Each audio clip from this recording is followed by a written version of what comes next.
اذا لهم مکر فی آیاتنا، دیکھو ہمارے آیات میں، ہمارے احکامات میں مکر و فریب کا شکار ہوا ہے، ہم چال کرنا شروع کر دی، انہوں نے سازشیں کرنی شروع کر دی، ہم نے انہیں آسانی دی اور ہمارے خلاف وہ سازشیں کرنا شروع ہو گئے۔ قل اللہ اسرع مکرا، میرے پیارے حبیب نے بتاؤ جتنی چالیں تم چل رہے ہو، اللہ کی چال تم سے بڑی تیز اور بڑی مؤثر ہے۔ اللہ اسرع مکرا، اللہ جو چال کرتا ہے وہ ناکام نہیں ہوتی، اللہ جو چال کرتا ہے اس میں دیر نہیں ہوتی، اسرع صحیح و نصر چال ہوتی ہے۔ ان رسلنا یکتبون ما تمکرون، اور میرے رسول کو یہ بھی بتاؤ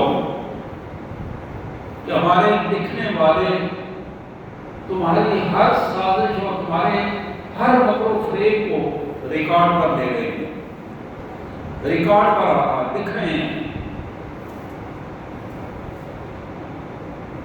والذی یسیرکم فی البر والبحر، یہ اللہ ہی کی ذات گرامی ہے کہ تم سمندر کے پانیوں میں ہو یا زمین میں خشکی پر اپنی گاڑیوں میں چل رہے ہو، تمہیں چلانے کی ذمہ داری اور تمہاری حفاظت کی ذمہ داری اللہ شریف نے اپنے ذمہ لے رکھی ہے۔ حتیٰ اذا کنتم فی الفلک، ذرا تصور کرو جب تم کشتی میں بیٹھ کر، سمندری جہاز میں بیٹھ کر، لانچ میں بیٹھ کر سفر کر رہے ہوتے ہو، وجرینا بہم ریحا طیبہ، اس پوزیشن میں تم دیکھتے ہو ٹھنڈی ٹھنڈی ہوا آ رہی ہے اور ہوا کے دوش پر وہ کشتی، وہ لانچ، وہ جہاز بالکل خوبصورت طریقے سے چل رہا ہے اور تم اسے بڑا لطف اندوز ہو رہے ہوتے ہو، وہ فائر ہو گیا، خوشیاں منا رہے ہوتے ہو، لطف اندوز ہو رہے ہوتے ہو، سمندر کی دریا کی ان موجوں کو دیکھ کر تمہارے اندر خوشی کی کیفیت پیدا ہوتی ہے۔ جاءتها ريح عاصف، اچانک ایک بڑی موج آتی ہے، ایک طوفانی موج آتی ہے، وہ گھیر دیتی ہے تمہاری اس کشتی کو اور کشتی ڈاواڈول ہو جاتی ہے، اچھولے کھانا شروع کر دیتی ہے۔ وجاءهم الموج من كل مكان، وہ بڑی موج چھوٹی چھوٹی موجوں کو لے کر ہر طرف سے تمہاری کشتی کو گھیر دیتی ہے۔ وَظَنُّوا أَنَّهُمْ أُحِيطَ بِهِمْ، اور کشتی میں بیٹھے ہوئے لوگ، دریا میں سفر کرنے والے لوگ، جہاز میں اور ناؤ میں سفر کرنے والے لوگ یہ یقین کر لیتے ہیں کہ اب وہ گھیرے گئے، اب بچنے کی کوئی صورت نہیں ہے، ان کے قد سے زیادہ بڑی بڑی موجیں ان کو گھیر کے کھڑی ہیں۔ دعوا اللہ مخلصین لہ الدین، یہ وہ وقت ہوتا ہے ہر بندہ اپنے اللہ کو مخلص ہو کر پکارتا ہے، اپنے اللہ کو دعوا اللہ، اللہ کو پکارتا ہے، مخلصین لہ، اس کو مخلص ہو کر، الدین اس کے قانون کے مطابق، اللہ کے قانون کے مطابق جس طرح وہ چاہتا ہے، بندے کو پتا ہے، بندہ اسی کیفیت میں اپنے آپ کو مخلصانہ انداز میں پیش کرتا ہے اور کیا کہتا ہے؟ لیکن انجیتنا من هذه لنکونن من الشاکرین، مالک آج اگر میں بچ گیا، آئندہ زندگی بھر میرا شکر گزار بندہ بن کر ہوگا۔ آج اگر تم نے ہم سب کو بچا لیا، ہم میں سے کوئی تیرا نہ شکرانہ نہ فرمان نہیں کرے گا۔ اللہ فرماتے ہیں فلما انجاہم، ہم اپنی رحمت سے انہیں بچا کر باہر لے آتے ہیں، جب وہ خشکی پہ آ جاتے ہیں، اپنے ماحول اور اپنے گھروں میں آتے ہیں، اذا هم یبغون فی الارض بغیر الحق، وہاں وہ بغاوت کرنا شروع کر دیتے ہیں، زمین میں ظلم کا بازار گرم کرتے ہیں، بغیر الحق، اس کا انہیں کوئی حق نہیں ہوتا، ان کا یہ سٹیٹس نہیں تھا، یہ بات انہیں زیر نہیں دیتی تھی، اس کے باوجود انہوں نے یہ حرکتیں شروع کر دی۔ اللہ فرماتے ہیں یا ایھا الناس انما بغیکم علی انفسکم، میرے بندو یہ جو تم بغاوت کر رہے ہو نا، یہ تمہارے اپنے اوپر بوال بن جائے گی. تمہاری بغاوت ہمارا کچھ نہیں بگاڑے گی، تمہارے اپنے اوپر بوال بنے گی، یہ تمہارے لیے بس مصیبتیں کھڑی کرے گی. متاع الحیات الدنیا، دنیا کی زندگی کے مزے بہت تھوڑے ہیں. متاع الحیات الدنیا، ان دنیا کی زندگی میں جسے تم بڑے مزے سمجھ رہے ہو، یہ بہت تھوڑا وقت ہے. ثم الینا مرجعکم،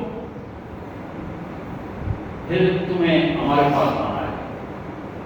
جب ہمارے پاس آؤ گے فننبئکم بما کنتم تعملون، پھر تمہاری ایک ایک کرتوت کو ہم تمہارے سامنے رکھیں گے، پورا ریکارڈ تمہارے سامنے رکھ کر تمہیں بتائیں گے کہ یہ ذرا دیکھو یہ کچھ تم کرتے رہے.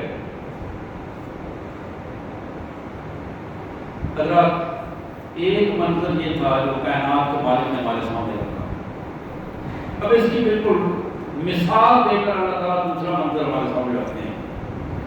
انما مثل الحیات الدنیا کماء انزلناه من السماء فاختلط به نبات الارض، دنیا کی زندگی جس میں یہ ساری آزمائش کا ماحول پیدا جس میں ہوا، اس کی مثال بالکل اس طرح ہے جس طرح بارش ہوئی اور آسمان سے پانی نازل ہوا. فاختلط به نبات الارض، پانی اور مٹی ملی اور پھر اللہ تعالیٰ نے اسے انگوریاں پیدا کی، زمین کی فصلیں پیدا کی. مما یاکل الناس والانعام، اس ساری خوراک سے، پودوں سے، درختوں سے، پھلوں سے لوگوں نے بھی کھانا کھایا اور جانوروں نے بھی اپنی بھوک مٹائی. حتی اذا اخذت الارض زخرفها، وقت ایسا آیا کہ زمین ہری بھری ہو گئی، باغات خوبصورت ہوئے، پھل نظر آنے لگے. وزینت، ایک بڑا خوبصورت منظر اور بہترین فصل پکی اور بڑا خوبصورت منظر پیش کر رہی تھی. وظن اهلها انهم قادرون علیہا، زمین کے مالکوں نے یہ سمجھا ہماری فصل ہے، ہم اس پر قادر ہیں، جب چاہیں جیسے چاہیں ہم اس کو اٹھا لیں گے، رات کو چاہیں صبح چاہیں. اب فصل پکی ہے، ہمارا سلسلہ درست ہو گیا ہے. اللہ فرماتے ہیں اتاها امرنا لیلا او نہارا، یہ ہماری مرضی ہے، ہمارا حکم رات کو آئیں گے دن کو آئے. ہمارا آرڈر آیا ان کی گرفت کے لیے، اور وہ رات تھی یا دن تھا. فجعلناها حصیدا کأن لم تغن بالامس، اور ہم نے اسے بھوسا بنا کے رکھ دیا، گویا کہ وہاں کل کوئی شے موجود ہی نہیں تھی. کأن لم تغن بالامس، یہاں کوئی فصل نامی چیز ہی نہیں تھی، باغ نامی کوئی چیز ہی نہیں تھی. كذلك نفصل الآيات لقوم يتفكرون، عقل رکھنے والوں غور و فکر کر کے دیکھو، یہ ایک ایک آیت تمہاری زندگی کو کھول کھول کر واضح کر کے احکامات بیان کر رہی ہے تاکہ تم اپنے رویوں کو تبدیل کر لو. واللہ یدعو الی دار السلام، اللہ تمہیں دار السلام، سلامتی کے گھر کی طرف بلاتا ہے. اللہ تمہیں جنت عطا کرنا چاہتا ہے، سلامتی کا گھر. وَيَهْدِي مَن يَشَاءُ إِلَىٰ صِرَاطٍ مُسْتَقِيمٍ، اور وہ مالک جسے چاہتا ہے صراط مستقیم کی طرف لے کر آتا ہے. لِلَّذِينَ أَحْسَنُوا الْحُسْنَىٰ وَزِيَادَةٌ، یہ نیکیاں کرنے والے لوگ ان کی نیکیوں سے، ان کے تصور سے بھی زیادہ عطا کریں گے. وزیادہ، اور اس سے بھی، اس میں بھی اضافہ کریں گے اور زیادہ عطا کریں گے. ولا يرهق وجوههم قتر ولا ذلہ، کل قیامت کے دن نہ تو ان کے چہرے کالے ہوں گے اور نہ ہی ان کے چہروں پر ذلت چھائی ہوگی. اولئک اصحاب الجنہ، ان کے چہرے روشن ہوں گے، نورانی ہوں گے، اور یہ جنتی لوگ ہیں، ہمیشہ جنت میں رہیں گے۔ والذین کسبوا السیئات، اور جن لوگوں نے برے اعمال کیے، اپنی کمائی حرام کی کمائی کی، غلط اعمال کو کمائی کے طور پر لیا، تو پھر اس بری کمائی کا نتیجہ ہمیشہ برا ہوگا۔ جزاء سیئۃ بمثلھا، جس طرح کی کمائی ہوگی اسی طرح کا نتیجہ انہیں ملے گا۔ وَتَرْهَقُهُمْ ذِلَّةٌ، وَتَرْهَقُهُمْ ذِلَّةٌ، کل قیامت کے دن ان کے چہروں سے ذلت اور رسوائی ٹپک رہی ہوگی۔ بتانے کی ضرورت نہیں ہوگی کہ اس کے ساتھ کیا ہوا ہے، ان کے چہرے بتا رہے ہوں گے کہ ان کے ساتھ کیا ہوا ہے اور کیا ہونے والا ہے۔ مَا لَهُم مِّنَ اللَّهِ مِنْ عَاصِمٍ، اللہ سے کوئی بچانے والا نہیں ہوگا۔ مَا لَهُم مِّنَ اللَّهِ مِنْ عَاصِمٍ، ان کو اللہ سے کوئی بچانے والا نہیں ہوگا۔ اللہ کی گرفت اتنی مضبوط ہوگی، کسی کی ضرورت نہیں ہوگی کہ اللہ کے سامنے کھڑے ہو کے شفاعت یا سفارش بھی کر سکے۔ کَأَنَّمَا أُغْشِيَتْ وُجُوهُهُمْ قِطَعًا مِّنَ اللَّيْلِ مُظْلِمًا، ان کے چہرے ایسے ہوں گے جیسے بغیر چاند کے خوب اندھیری رات اور کالے سیاہ چہرے جن کی طرف دیکھا نہ جا سکے، اس طرح کی سیاہی ان کے چہروں پر چھائی ہوئی ہوگی۔ اولئک اصحاب النار، یہ جہنمی لوگ ہیں، یہ وہ لوگ ہیں جنہوں نے اپنے لیے آگ کو پسند کیا تھا۔ ہم فیہا خالدون، اس میں ہمیشہ رہیں گے۔ وَيَوْمَ نَحْشُرُهُمْ جَمِيعًا، اب ایک تیسرا منظر ہے، یہ حشر کا منظر ہے۔ اللہ فرماتے ہیں کہ ہم اس دن اپنی عدالت میں، دربار میں مشرکوں کو بھی اکٹھا کریں گے، اور جن کو وہ بڑے مانتے تھے، جن کو بڑا مان کر مذہبی طور پر، سیاسی طور پر، معاشرتی طور پر بڑا مان کر ان کو اللہ کی طرح ایک پاشدار سمجھتے تھے، ان کو بھی ہم سامنے لے کے آئیں گے، دونوں کو اکٹھا کرنے کے ساتھ۔ یوم نحشرہم جمیعا، سب کو ہم اکٹھا کر دیں گے۔ ثم نقول للذین اشرکوا مکانکم انتم وشرکاء، مشرکین کو ایک زبردست ڈانٹ کی آواز سے پڑے گی، انہوں نے کہا جائے گا مکانکم، رک جاؤ، کوئی بندہ قدم آگے نہ بڑھائے۔ وشرکاء، اور جن کو تم اللہ کے ساتھ شریک ٹھہراتے رہے ہو، ان کے لیے بھی حکم ہے کہ وہ ایک قدم آگے نہ بڑھائیں۔ فَزَيَّنَّا بَيْنَهُمْ، اب ہم دونوں کا میں حجاب ختم کر دیں گے، دونوں کو بات چیت کا موقع دیں گے، اور بات چیت کیا ہوگی؟ وَقَالَ شُرَكَاؤُهُم مَا كُنتُمْ إِيَّانَا تَعْبُدُونَ، جن کو پاک سمجھتے تھے، جن سے وہ کام لینے کا تصور بنا کے بیٹھے تھے، جن کو حاجت روا اور مشکل کشا سمجھتے تھے، وہ ان کو کہیں گے کہ تمہیں ہم نے کہا تھا، تم کیوں ہماری عبادت کرتے رہے؟ کیوں تم نے اللہ کے مقابلے میں ہمیں لا کر کھڑا کیا، آج ہمیں بھی ذلت سے دوچار کیا اور خود بھی ذلیل ہوئے؟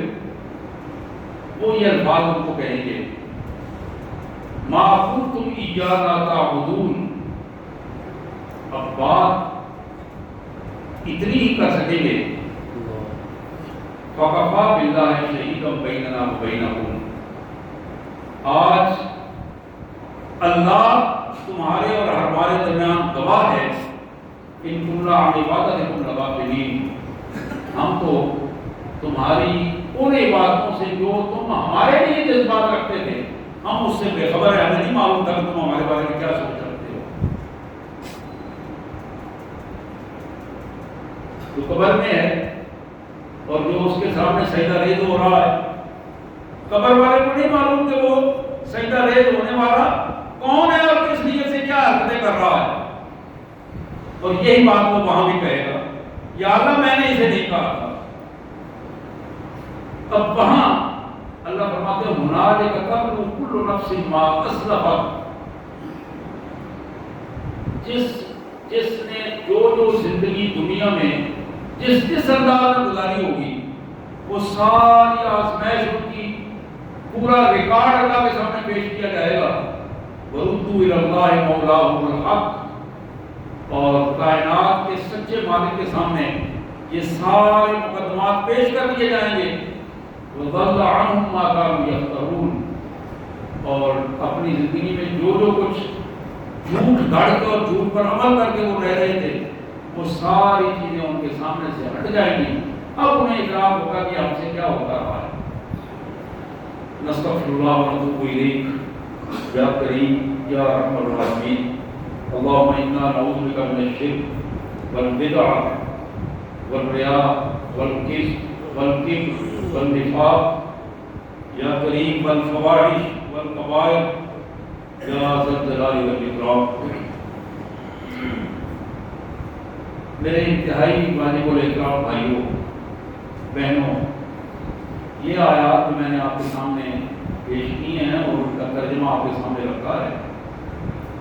سورہ یونس کی آیات ہیں، آیت نمبر 21 سے 30 تک 11واں پارہ ہے سورہ یونس۔ کوشش کریں کہ ان آیات کا مطالعہ کرنے جا کریں، اپنی فیملی کو یہ آیات سنائیں، اس کا ترجمہ سنائیں۔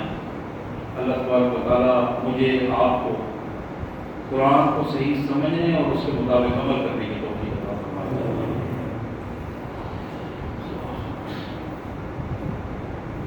رمضان المبارک اپنی سعادتیں، برکتیں، رحمتیں، مغفرتیں سمیٹ کر جا چکا،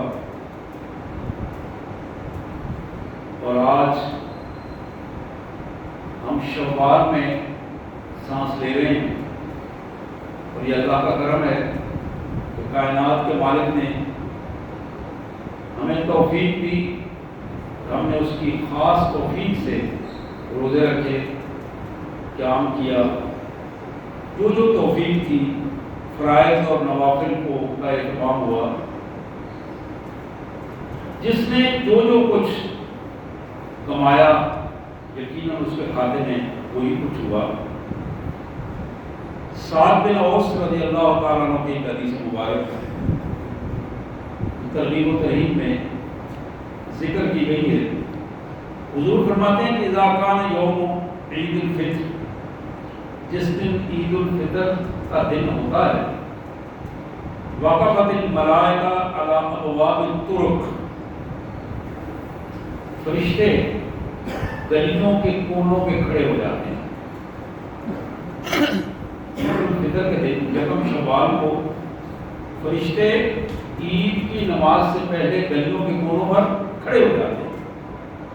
فنادوا قوموا یا معشر المسلمین، اور وہ آوازیں دیتے ہیں، اے مسلمانوں، ایمان والوں، اٹھو اور اللہ کے حضور نکلو، الی رب کریم، رب کریم مہربان رب کی طرف آؤ، یمن بالخیر، وہ تمہارا مہربان رب جو خیر کے احسانات تمہارے لیے لٹا رہا ہے۔ آج تمہیں خیر کے لیے وہ بلا رہا ہے، اور آؤ وہاں سے خیرات اور نیکیاں سمیٹنے کی کوشش کرو۔ ثم یزید علیہ الجزیل، وہ خیر کے ساتھ ساتھ تمہیں عمل کی توفیق بھی عطا فرمائے گا۔ تم اس سے مانگو گے تو وہ خیر بھی دے گا، نیکیاں عطا فرمائے گا، اور تمہیں عمل کی توفیق دے گا، اور آئندہ آنے والے دنوں کو تم اس کے مرضی کے مطابق گزار بھی سکو گے۔ پھر فرمایا قد امرتم بقیام اللیل فقمتم، تمہیں یہ پکارنے والے کی آواز ہے جو اللہ کی طرف سے فرشتہ پکار کر کہتے ہیں، تمہیں حکم کیا گیا کہ راتوں کو فرض نماز کے علاوہ تم نے تراویح کی صورت میں سنتیں نوافل ادا کرنے ہیں، قیام اللیل کے لیے تمہیں کہا گیا اور تم نے وہ کیا۔ تمہیں نیند آئی ہوئی تھی، تم اپنے اللہ کے حضور کھڑے رہے، تم تھکے ہوئے تھے، لیکن اللہ کی رضا کے لیے تم نے وہ وقت لگایا. وہ امرتم بصیام النہار فصمتم، تمہیں حکم دیا گیا کہ دن کو تم نے روزہ رکھنا ہے، اور تم نے روزہ رکھا، اللہ کے حکم کی اطاعت کی. وَأَطَعْتُمْ رَبَّكُمْ، جس طرح اللہ نے تمہیں حکم دیا تم نے اپنے مالک کے حکم کو کی فرما برداری کی. فَاقْبَضُوا جَوَائِزَكُمْ، آج آؤ کائنات کا مالک جس کی تم نے اطاعت کی، جس کا حکم تم نے تسلیم کیا، جس کے لیے تم نے روزے رکھے، جس کے لیے تم نے راتوں کا قیام کیا، آج وہ تمہیں نوازنا چاہتا ہے.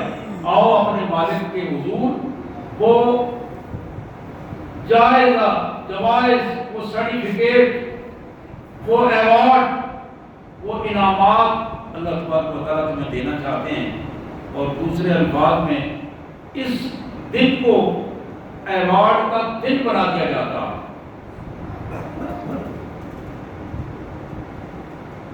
فَإِذَا صَلُّوا نَادَىٰ مُنَادٍ، اور جب بندے آ جاتے ہیں، عید کی نماز پڑھ لیتے ہیں، تو پھر اللہ کی طرف سے ایک فرشتہ پھر پکارتا ہے، إِنَّ رَبَّكُمْ قَدْ غَفَرَ لَكُمْ. ایمان والو، تمہارے پروردگار نے تمہیں بتایا ہے کہ سن لو، مالک نے تمہیں تمہارے سارے گناہ معاف کر دیے. إِنَّ رَبَّكُمْ قَدْ غَفَرَ لَكُمْ. روزے داروں، تراویح پڑھنے والوں، اللہ کے حکم کے مطابق اپنے آپ کو ڈالنے والوں، تمہارے لیے خوشخبری یہ ہے کہ قد غفر لکم، اللہ نے تمہارے سارے گناہ معاف فرما دیے. فارجعوا راشدین الی رحالکم، جاؤ خوشی خوشی اپنے گھروں میں جاؤ اور اپنی فیملیوں کے ساتھ رہو. اللہ تبارک و تعالیٰ نے اپنی رحمتوں سے تمہارے گھروں کو بھی آباد کر دیا ہے. وہ یوم الجائزہ، یہ آج انعامات کا دن ہے. وَيُسَمَّى ذَلِكَ الْيَوْمُ فِي السَّمَاءِ يَوْمُ الْجَائِزَہ، صرف زمین پر نہیں، اللہ کے فرشتوں میں اللہ نے آج کا دن، عید الفطر کا دن، اس کا نام آسمانوں میں بھی یوم الجائزہ رکھ دیا ہے. انعامات کا دن رکھ رہے ہیں. اللہ نے اپنے بندوں کو آج اس دن انعامات سے نوازنا ہے. حضرات، ایک پہلو تو یہ تھا جو ہمارے سامنے اللہ کی خاص مہربانی، اس کی خاص عنایت. آپ کو یاد ہوگا میں نے ایک حدیث مبارک پچھلے جمعۃ المبارک کو بھی رکھی تھی. نبی رحمت صلی اللہ علیہ وسلم نے فرمایا پہلے والی امتوں کی نسبت اللہ نے 5 چیزوں میں میری امت کو فضیلت عطا کی ہے. لم یؤت قبلہم امہ، اس امت سے پہلے کسی امت کو یہ فضیلت نہیں عطا کی گئی. ان میں آخری چیز یہ تھی کہ جب رمضان المبارک کی آخری رات ہوتی ہے، اللہ تبارک و تعالیٰ اپنے فرشتوں کو گواہ کر کے کہتے ہیں کہ میرے فرشتوں، یہ بندے جنہوں نے میرے لیے روزے رکھے، میرے حکم کی پابندی کی، جنہوں نے میرے لیے قیام کیا، تم گواہ رہو میں نے ان کے سارے گناہ معاف کر دیے. ایک صحابی نے عرض کیا، یا رسول اللہ، یہ لیلۃ القدر، کیا یہ لیلۃ القدر وہ عزت والی رات ہے جس کا قرآن نے ذکر کیا جو 1000 مہینوں سے زیادہ؟ آپ نے فرمایا نہیں.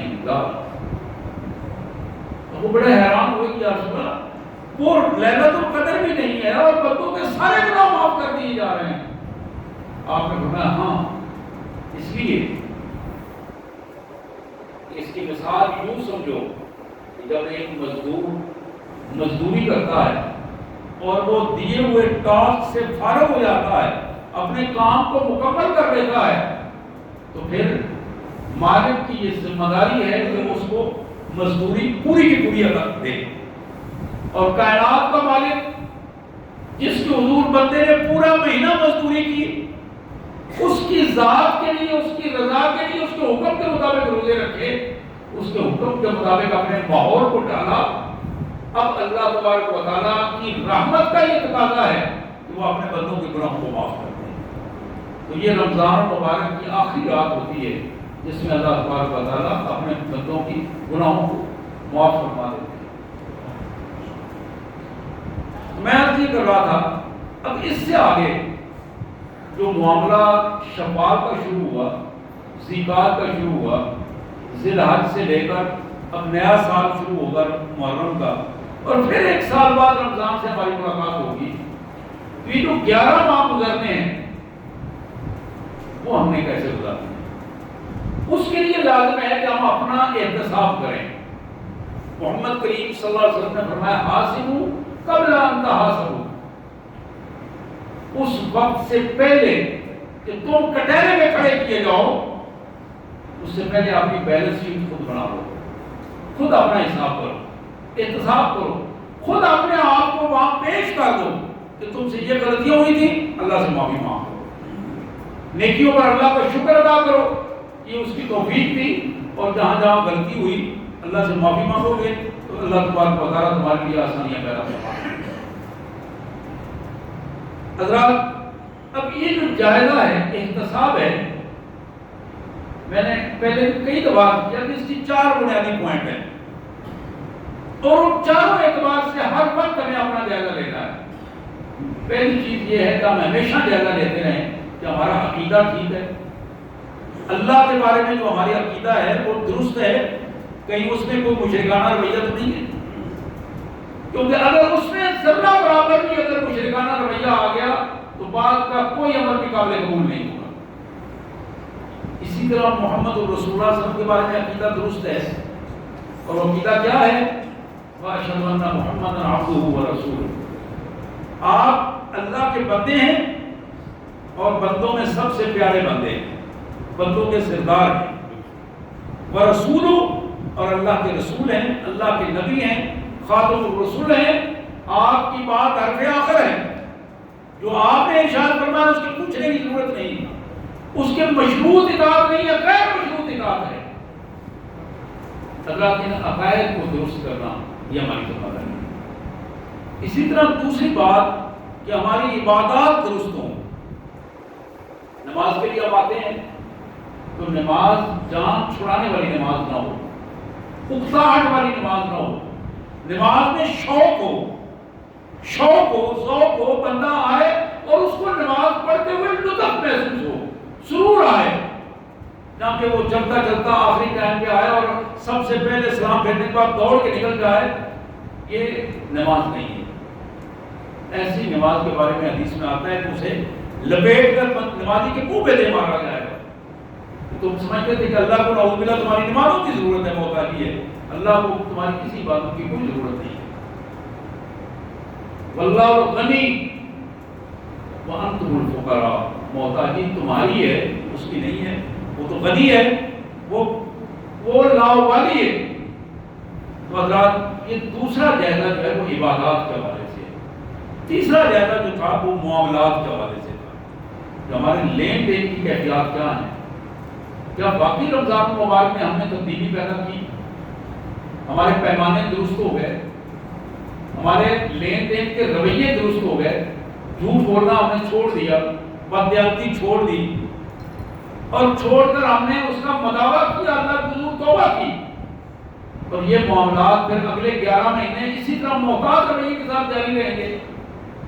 اور چوتھی چیز جو ہے وہ اخلاقیات ہے، بول چال ہے، نظروں کا رویہ ہے، نظروں میں حیاداری کا رویہ ہے، ذہن کے اندر برے خیالات کو پالنا اور پھر ان کے مطابق ان کو کنٹرول کرنا، اسی طرح زبان کو کنٹرول کرنا، حواس خمسہ کو کنٹرول کرنا، اپنی شرم و حیا کی حفاظت کرنا، عفت معافی کی حفاظت، جس طرح یہ خواتین کے لیے ضروری ہے اسی طرح مردوں کے لیے بھی ضروری ہے۔ قرآن مجید نے پردہ داری کی، حیاداری کی، عفت معافی کا حکم پہلے مردوں کو دیا، بعد میں خواتین کو دیا۔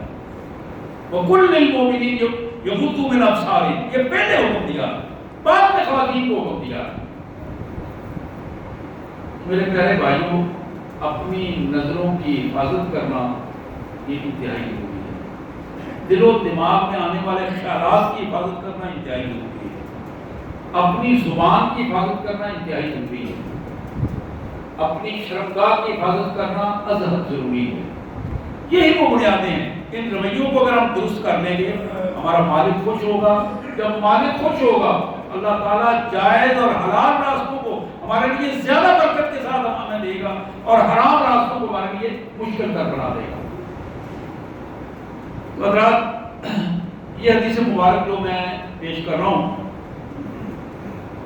ابن ماجہ سنن ابن ماجہ کی یہ روایت جناب جابر بن عبداللہ رضی اللہ تعالیٰ عنہ بیان کرتے ہیں کہ میرے آقا صلی اللہ علیہ وسلم نے فرمایا یا ایھا الناس اتقوا اللہ واجملوا فی الطلب، لوگوں اللہ سے ڈرتے رہو، لوگوں اللہ سے ڈرتے رہو اور اللہ سے روزی مانگنے میں رزق مانگنے میں خوبصورت رویے اختیار کرو، حلال رویے اختیار کرو۔ حلال اور خوبصورت رویوں کے ساتھ اللہ سے رزق مانگو، جتنا مانگو گے اتنا زیادہ دے گا، برکت دے گا، لیکن تمہارا رویہ حلال ہونا چاہیے، طریقہ درست ہونا چاہیے۔ وَأَجْمِلُوا فِي الطَّلْبِ فَإِنَّ نَفْسًا لَن تَمُوتَ حَتَّىٰ تَسْتَوْفِيَ رِزْقَهَا۔ دنیا میں یہ سوال ہی نہیں پیدا ہوتا، اللہ کا قانون ہے کہ جس کا جو رزق اس نے مقرر کر دیا ہے وہ اس رزق کے مکمل ہونے سے پہلے اس دنیا سے نہیں جائے گا، ہر قیمت پر اس کی آخری سانس تک اس کا رزق مکمل ہو جائے گا۔ وَإِنْ أَبْطَأَ عَنْهَا فَاتَّقُوا اللَّهَ، اور اگر تم سمجھ رہے ہو کہ تمہارا رزق ملنے میں دیر ہو رہی ہے تو پھر اس میں بے وقوفیوں کا مرتکب نہ ہو جاؤ، تیزی کر کے اسے حرام کھانے کی کوشش نہ کرو۔ فَاتَّقُوا اللَّهَ، اللہ سے ڈر جاؤ۔ وَأَجْمِلُوا فِي الطَّلَبِ، اپنے رویوں کو خوبصورت بناؤ اللہ سے مانگنے کے لیے۔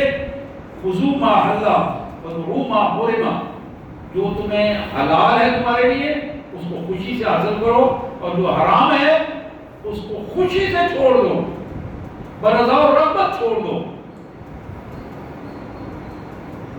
اور آپ کو وہ واقعہ یاد ہوگا حضرت علی کرم اللہ وجہہ کا، اس نے اتفاق نماز کا ٹائم تھا تو اپنی سواری ایک بندے کو پکڑائی، یار اس کو 2 منٹ پکڑنا میں اگر نماز پڑھ لوں، تو نماز پڑھنے لگے۔ تو جب فارغ ہوئے تو دیکھا سواری تو ادھر ہی کھڑی ہے لیکن اس کی لگام موجود نہیں ہے۔ اب وہ مجبوراً سواری پہ سوار ہوئے اور اس کو اسی طرح آہستہ آہستہ چلتے چلتے بازار میں آئے لگام خریدنے کے لیے۔ اب اگلا اتفاق یہ تھا کہ انہیں کی لگام کے دکان پہ پڑی ہوئی، تو آپ نے اس سے پوچھا، اس نے کہا ابھی ایک آدمی بیچ کے گیا، اتنے کی بیچی ہے اور میرا پرافٹ مجھے دے دیں اور آپ دے دیں۔ تو آپ نے ایک تاریخی جملہ کہا، خدا کی قسم میں نے نماز سے پہلے یہ ذہن میں فیصلہ کیا تھا کہ نماز سے فارغ ہو کر اتنے پیسے اس کو دوں گا، جتنی وہ مجھے اب لگام بیچ کر وہ گیا ہے اتنے پیسے میں نے اس کو دینے کی سوچا تھا، بتایا نہیں تھا، سوچا تھا، لیکن اب اس نے جلدی کی ہے اور حرام کمایا ہے۔ کاش کہ وہ چند لمحے ٹھہر جاتا، اللہ اس کے لیے وہ حلال اسے وہی چیز دے دیتا۔ تو یہاں جو چیز بتائی جا رہی ہے وَإِنْ أَبْطَأَ عَنْهَا، اگر تمہیں رزق ملنے میں کچھ دیر ہو جائے تو وہ دیر تمہاری آزمائش ہے، اس کو حرام طریقے سے حاصل کرنے کی کوشش نہ کرو۔ پھر فرمایا خود جو حلال ہے اسے لے لو اور حرام کو خوشی سے چھوڑ دو۔ آخری بات، نسائی کی یہ حدیث ابو ہریرہ رضی اللہ عنہ کی روایت، لا یجتمع شحب الایمان فی قلب عبد ابدا، ایمان والوں یہ یاد رکھو حرص، بخل اور ایمان ایک دل میں اکٹھے نہیں ہو سکتے، حرص، بخل اور ایمان ایک دل میں اکٹھے نہیں ہو سکتے، یا ایمان رہے گا یا حرص اور بخل رہے گا۔ اللہ سے دعا ہے اللہ تعالیٰ ہمیں سچا ایماندار بنائے اور ہمارے یہ آنے والے لمحات میں جو کچھ ہم نے رمضان سے حاصل کیا ہے اللہ تعالیٰ ہمیں اسے محفوظ رکھنے کی توفیق دے، اور جو ہماری غلطیاں کوتاہیاں ہوئی ہیں انہیں اللہ تعالیٰ معاف فرمائے. ہمیں بھی، ہمارے بچوں کو بھی، اہل خانہ کو بھی اپنی خاص رحمت سے دیندار بنائے اور بے دینی کی کیفیات سے ہمیں محفوظ رکھے. صلی اللہ علیہ نبی وعلی آلہ و اصحابہ وسلم.